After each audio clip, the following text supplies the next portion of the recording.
Hello, and welcome to another episode of Philippa Squared Parenting by Design.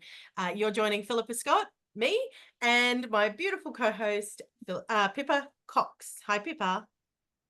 Hello, Philippa. Yes, I'm Pippa, also known as Philippa, but for just this podcast and for my business, it is Pippa.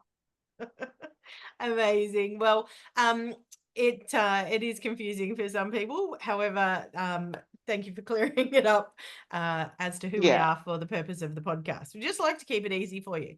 Today, though, we're talking about hard things. Today, we're talking about how parenting can often take us by surprise. One of the biggest things that we hear as birth coaches or working with parents with new infants, and certainly if you scour the social media pages, you'll see it over and over and over again. The caption often goes, "First time mum here, my baby won't sleep. She's 3 weeks old. What am I doing wrong?" Right. And I see it all the time. I'm sure you do too, Pippa. This we can feel like we know because we watch that random TikTok comes past our feed, and it shows a mum up all night or getting up and going to sleep, and like being woken up every half an hour or so, and we see those things, but we don't really internalize that. We often don't really understand just how much parenting can demand of us. So we're talking a little bit about that today, and about the fact that sometimes we're not really aware of the fact that 24 hours a day we are parenting, and especially when they're young, that is a reality. We are nighttime parents, not just daytime parents. This isn't just taking over our 9 to 5. This is all the time. Yes, exactly. Exactly. Because you actually take them home with you and they stay with you all the time. It's amazing. It stays with you all the time. You take them home with you. Now, the interesting thing is as a midwife, I talk about the first 6 weeks of parenthood. Ad nauseum do I talk about it. And I found that women intellectualize it. Yes, everybody says this. Everybody says I'm going to be sleep deprived. Everybody says it's going to be hard. And then they have their baby and they realize it's a lot harder than what they anticipated. It's a lot different knowing something and actually living it. Don't you Yeah. agree, Philippa? Oh, 100%. And giving birth is kind of your gateway to sleeplessness and all the things. Like, it's a hard thing to do. Giving birth is hard. For a lot of women, it's a something that tests them and asks them to dig deep. But you're gonna be asked to dig deep again and again and again and again and again and again in your parenting, and that doesn't stop for years. And I think it can come as a big surprise just how demanding and constant being a parent is. And it's interesting watching my daughter deal with this. She's a year in now and it's not going away, right? Like the overstimulation, the overwhelm, the constantness of parenting can really build up and get to us. And when you add sleep deprivation to that, it can feel like you are totally losing your mind. And we really want to just talk about how that how that's actually a real thing. It's a real thing. It doesn't mean that you're doing anything wrong. It doesn't mean that you failed. It doesn't mean that you are not doing your very best. What it means is you are experiencing the reality of parenting. And babies make it all worthwhile when they're awake and they smile at you. But in the middle of the night, it can seem like it is so hard. Was it really, is it really worth all the effort? And of course it is. Philippa, yeah, it's of course it is. Of course it's worth the effort, but how can we as mothers and fathers actually help ourselves through the deepest, saddest times of parenting, particularly all the sleeplessness and the triggers that we have as well? Like, what are your tips of doing this, of coping with it, Philippa? Yeah, so I guess there's a few things. One is to try and have support available in those first few weeks in some way, shape, or form. Now, look, as a mum, I never had that. I didn't. I had a partner, but 2 hours after I had my first baby, who was a C-section, my husband was back at work. And he always worked for himself. So he always had to return to work very quickly after I had a baby. So within hours or days, he was back at work. And so I didn't have support. My mum did always come usually for the first week. I had my mum around, which was wonderful. And by the time I got to my fourth, I had a gaggle of women who were able to support me in that day-to-day stuff. But I was still left to the nighttime by myself. And so there's a few things that I learned out of that. And certainly as a grandmother, one of the things that I've been really conscious of trying to do is making sure that I support my daughter and her daughter through the night where possible. I went and I slept with them for the first 10 days. And certainly I found that safe co-sleeping was the answer to my sleeplessness. I slept so much better when all I had to do was pop a boob out and feed the baby in the night rather than get up, sit up, and then try to go back to sleep again and so on. So there are ways to be able to safe sleep, and I found that to be a gem. Because I have autistic children as well, they do much, much better sleeping when they have the oxytocin um, of somebody next to them. And so for my children, that was the best way to have them sleep. And when they moved out of my bed, they moved into each other's. So they still had somebody to generate oxytocin with. So really adapting your expectations and knowing what it is that you need to do to be able to manage as best as possible for that child. Now, some children don't need that. Some parents don't need that, but in our family, that was what was required in order to get the best sleep possible.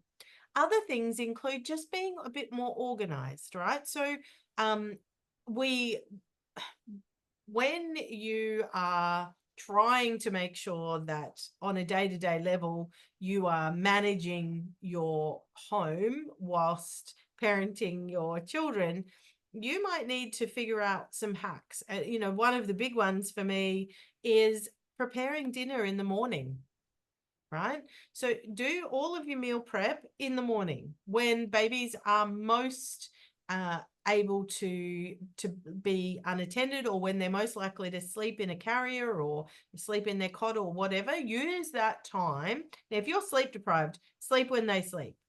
But when they're awake, have them sitting somewhere where they're occupied, where they're near you, and you can be prepping things for later in the day. But do as much as you can in the morning to be prepared, because we know that the afternoon and evening are the trickiest times for babies. They call it the witching hour for a reason. The tiredness sets in, that ghrelin is starting to build up, the sleep pressure is building up, and so they're more likely to be tired and cross and cranky and all of those other things, and so are we, let's face it. So do as much as you can in the morning to be as prepared as possible. Have days where you, if you can, where you do things like mama bakes and put some meals in the freezer, so that if your day does not go according to plan, because that happens, if it doesn't go according to plan, you've got something you can pull out to feed yourselves. really look to work with other systems. So have a support system of other mums that you can swap time with. You might need to have a shower. You just might need to have a bath for an hour. Just spend an hour laying in the bath. And it might not be possible for you to do that in the evening when your partner's home, but it might be possible for you to swap that opportunity with another mum friend. Do it. Say, this week sometime can we swap days so that we can each have time to just chill. Let's swap. Reach out to people like you and me, coaches, or therapists, or postpartum doulas, or other people who provide that kind of care in your home so that you can have that. And if finances don't allow, or that finances aren't going to allow, make that part of your baby shower requests or something. Have everybody put into a pot for postpartum care, or ask them to donate some time and some hours. Having 7 sisters who give 1 hour every week on a different day. So they're rostered on. So every week for 4 weeks, they come for an hour with a meal. It's 4 times a month for that particular woman. That's all she's giving. But for you, that means somebody is there every day for an hour to allow you to have a shower, or to help you put dinner on the table, to give you some adult conversation, to hold your baby for a little bit so that you can wash your hair, or, she might help you put some washing on the line, whatever it might be, but to feel human again. All of those kinds of Yeah, things love can this. really, really support you to feel human, to feel less overwhelmed, to feel like you're supported, and to sometimes you just need to talk about what it is that's going on, or you need some tips or ideas from another mother, or from a coach, that might be things that in your sleep deprivation you're not thinking of, but are so simple. Like, here's a good one, right? Nobody thinks about this. How many times do you boil the kettle? How many times do you reheat your cup of tea or coffee? Right? Get a thermal cup and put your tea or coffee into a thermal, like a heat cup, a keep cup, and have that, so that even if it takes you an hour to get back to your coffee, it's still warm. That, if nothing else, can make you feel human sometimes, to have a warm coffee or tea instead of drinking another cold one, or throwing it back in the microwave until it's literally dead because you've nuked it so Mhm. many times. And you're talking, yeah, and what you're talking about, and we've touched on this with other podcasts, it's creating that village, that Mm, support, because as we've said in other podcasts, and then in our conversations, in today's society, we've lost that. yeah. And we were never And meant to it's do it alone. really important. No, of course not. We're the only mammal where we have a baby that we have to keep constantly with us for years. I mean, they don't learn to walk until they're about a year, give or Hmm. take months, but unless it's me, I learned to walk a little bit later and I ran, I believe I did that. But that's another story for another day. And the other thing too is acceptance Mm. that this is what is happening. And it's incredible when we accept something that we can cope with it a lot easier, isn't it? So, Oh, and knowing 100%. that it's not going to be for the rest of my life. It's not going to be the rest of my life. The initial time, it's just a few months until I'm not constantly all up all the time. Hopefully, fingers crossed. Yeah, And there's look, you lots mean, of things we can do yeah. and help for that. You want to you want to assume it's going to be a couple of years. Um, because if you set your expectations too high, you're likely to get disappointed if your baby doesn't sleep amazingly. Um, So you want to be realistic about just accepting, again, accepting what that child does is what that child does, and what that child needs is what that child needs. But acceptance is a really big part of this. And I distinctly remember the moment that my life became easier. I was standing at the clothesline, and I remember people used to say to me, "What's the difference between 3 kids and 4?" And I'd say, "Well, the washing seems to quadruple with 4, and somebody's always hungry, right? It was just always making food for someone and always washing." And I remember standing at my clothesline after my fourth had come along, and I was putting yet more washing on the line, and I was doing it very begrudgingly. I wasn't ecstatic about it. I wasn't I wasn't doing it with love or with anything else. I was like, more washing, right? Like, and really being shitty about it. Now, I the internal dialogue that I had was, you know what? Why am I being shitty about this? This is what I asked for. I knew that children come with washing, children come with feeding, children come with all of this stuff. This is what I wanted. I can't pick and choose the good bits. I can't take the good bits and leave the crappy bits behind. I actually need to be okay and accepting of the fact that with all the amazing good bits come some bits that are not exciting or thrilling or anything else. They're just mundane. But I can still show up and do those and accept those with love and know that they are a part of what I have chosen. And everything became easier that day. Everything became easier as I said, I choose to accept the shit bits of this, or the hard bits, or the not so glamorous bits of this as part of the experience of parenting. And everything Yeah. changed. Yeah. And yeah, it's incredible how accepting something really changes your neural pathways in your brain, and it changes your physiology, it changes your emotions, it changes how we react to the Mm. day-to-day situations that we're currently and always faced with. Yeah. I find it absolutely fascinating.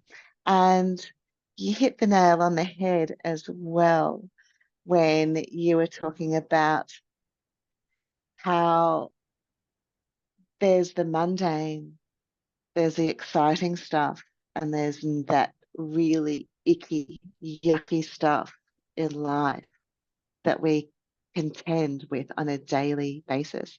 And it seems to amplify when you're a parent, wouldn't you say? Because you've got so many other things that you've got to deal Yeah. with. Yeah, and you're dealing with other people's shit bits too, right? Like, so it's not just That's part your of being a mother, isn't it? right. So it's not just your bits. You're kind of you've got everybody else's hard stuff that you're helping them to navigate, and their hard emotions and their hard health stuff or whatever. You're kind of you're helping to guide them through all of that. So it's not just your health stuff or your inability to sleep or your emotions, it's everybody's. And so that's where the Yes, overwhelm and and the overstimulation can come in, right? Because you're not just doing you're doing a lot of people's and helping guide them all through that. so this is really good, and it's so true, isn't it? So how can we differentiate that between what we can practically do and do for other people because we love them, and yet do it for other people because we want to please them, because we want to feel liked, because that's who we were brought up to be. That beautiful, Yeah. lovely people pleaser that just pleases everybody else and leaves me to last. Yeah. How can we address that, Philippa? That's a great question. When you were asking it, I thought of the book The Gap and the Gain. fabulous book. Dan Sullivan and Dr. Benjamin Harding, I think, off the top of my head.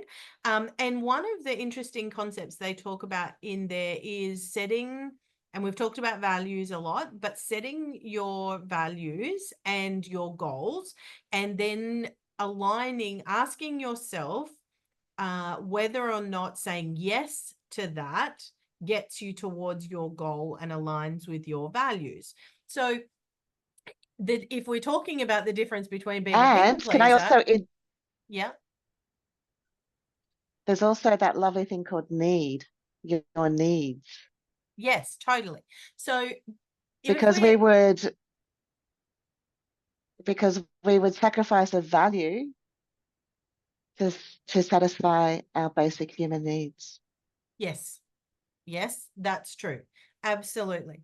So, but when we're determining whether or not we are showing up with love in a caring role or whether or not we are people pleasing, we need to think about whether or not saying yes to that activity or that uh, aspect is going to advance us towards or is in line with our goals and our values or our needs. So if saying yes to that thing doesn't align with our values, our needs, and our goals, then say no. And because saying yes is about somebody else, not about us. And if that's our child, then we get to decide. Because if it's not part of our value system, saying yes to that and it overextends us, then it's a no. Right now, some I Yeah, watch. because we are not being the best person we could be in that No, circumstance, are we? We're no, extending ourselves. We're stressed. We're overwhelmed. that's right. And look, That doesn't I paint the see best picture. parents often do, they feel like they need to have their kids in activities all the time. I actually spoke to a dad about this yesterday. He's like, my wife seems to think that she has to have an activity for our kids all the time, that they're never bored. There's always something for our kids to be doing. And I'm like, well, that's not great for their imagination. They actually need to be using they need to be bored to use their imagination in order to be able to, be creative. And that's where the gold sits, right? Is in their creativity and their imagination. But and we have all these parents who think they need to keep their kids out of trouble by having them at after school activities every day, and then they're at sports on the weekend, and if they're lucky, Sundays is family day where they go out and they do more activities. When do they get to just sit at home and be? And where does that pressure come from to do those things with our children, to always have them active and stimulated? And we don't have to stimulate our children all the time. We just don't. Hunt, Gather, Parent, the book by Michaeline Dukloff, talks about this really well, and I'd encourage you to read it if you haven't. But children it's not our job to stimulate our children. It's really not. It's our job to teach them and so on, but we shouldn't be making everything a lesson either, right? Like we just let them be. Sometimes just let them be. But this is where that, understanding your value, if your value is to have quality time with your children, yet you are dragging them all over town every afternoon for a new activity, are you doing that for social appreciation, or because you feel socially that that's what you should be doing, or are you doing that because it aligns with your value? Because sending them off to do that isn't necessarily aligning with your value. So I feel like that process of thinking about, and this is, again, we have to articulate our values, our goals, and our needs. And then, does this align? Asking yourself the question before you say yes or no to something. Does this align with what I want to achieve Yeah, in my and life? so totally. Love it, love it, love it. And setting the boundaries as well. It's all tied in together. Yeah. Because if we set boundaries in with our parenting, as you well know, it decreases that overwhelm. Yeah. And it's that And structure. totally, but boundaries aren't hard and fast in many ways. Boundaries with kids will change, and kids' job is to push the boundaries, right? It's their job to expand their boundaries so that they can grow into the person they need to be. And so, as a parent, you will constantly move the boundaries, but there are some boundaries that should be taken seriously. And some of those are how we align ourselves to our values. For me, integrity is absolutely paramount. If I do not do something that compromises my integrity, my children know that. My children also know that I will fight tooth and nail to protect them. I don't care who it's against. I will. And they know that. And I will stand up for somebody who needs to be stood up for, whether I know them or not. My children know that too. And they get embarrassed because if you're at the park and you go and you tell a bully that he can't treat somebody else like that, that's embarrassing. The older you get, they don't come to the park with me anymore. Anyway, we they know though that those are values that I hold that are not negotiable. And so that's where Yeah. our boundaries come in that space. They're the not negotiable boundaries. Don't ask me to do something that's going to compromise my integrity. Won't happen. But ask me about shifting your boundary for, where you can go and how late you can stay out and all of these sorts of things. That's fine. We'll discuss those because they're boundaries that can be moved as you show me that you're ready for that. Yeah, they evolve, don't they? They Like your do. They children totally do. grow, you grow, and the world grows and evolves. Yeah, totally. Absolutely. So it's interesting, isn't it? Just to wrap this up, how when you can be told something over and over and over again, and it's not until you experience it that you really realize what it's all about. So, Philippa, we're talking about a community, the Mhm. support, the village. We're talking about acceptance. It's about choice of, yes, I'm pregnant, whether or not it was by choice, but it was by choice that I have this beautiful baby. I am now a mother. I am now a father. Accepting all the trials and tribulations, the joy and the challenges that Mm. it provides on a daily basis, especially at 4 o'clock in the morning when you want to go to sleep, where your eyes are hanging out of your head. Your partner is sleeping because he has to get up at 6 o'clock in the morning and go to work.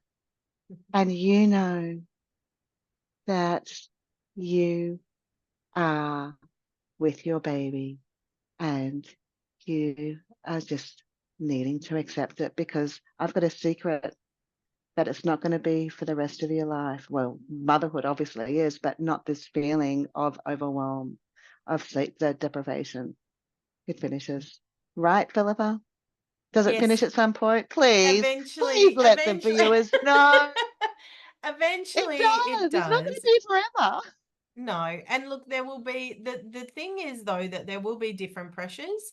And so I think what often happens though is we move from one set of pressure to another set of pressure without realizing how far we've come, and we haven't actually realized the gain. And that book, The Gap and the Gain, is really good for articulating some of how you can actually bring that into your life um on a daily basis. But appreciating how far we've come and the growth that we've made in that time and what we have survived and what we have thrived through, or whatever the case may be. But when we move from one pressure to another, and it might be the pressure of sleep deprivation to then the pressure of a 2-year-old who is experiencing massive emotions, and then the pressure becomes moving into kindy and that 3 stage, and the schooling stuff that happens and all of those things.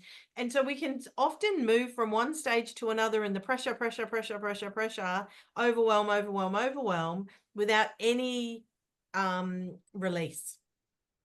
And so really, if you're in that space where there's a lot of pressure built up, then getting the release might actually be a big thing for you. And if you are not yet, if you haven't even had a baby yet, please, please, please, please, please do the release before you have the baby, because then you start with less pressure to begin with. And the whole journey is much easier. What one of the things we're forgetting here is that most of us move from full-time corporate work or full-time, work, which really isn't ideal for a human being, but we move from this full-time role and then we go straight into having a baby, another full-time role, and we haven't actually had a chance to decompress. We don't have space in our life to just be. And so that's a big part of where some of this happens, is we're still dealing with the overwhelm from years of maybe, high school and uni and work and career pressure and progression and all that sort of stuff. And then we've got this baby and it's all so different, but it's still internal pressure that's never been released. So, And how many times have I heard, Philippa, from top executives that I've looked after, that being a mother was the hardest job I've done in my life. My executive job is nothing compared to this. yeah, It's 100%. huge, it's massive. And for that, we have to celebrate ourselves for the journey that we are upon, the little wins that we have. As you said, Philippa, it goes on and on and on, and it progresses. So every time we lick something, yes, I've got this. And then the next challenge comes up. And then we have that. And then we have the next one. Until the next thing you know, we're giving them away at their wedding. Yes. Yeah, absolutely. They still have marriages in the future. Yeah, look, I Yeah. guess the message there is reach out and get support, whether that's professional support or whether that's the village. Just know you don't have to do this alone, and that there are people out there who are willing to help you, whether that's professional support or whether that is,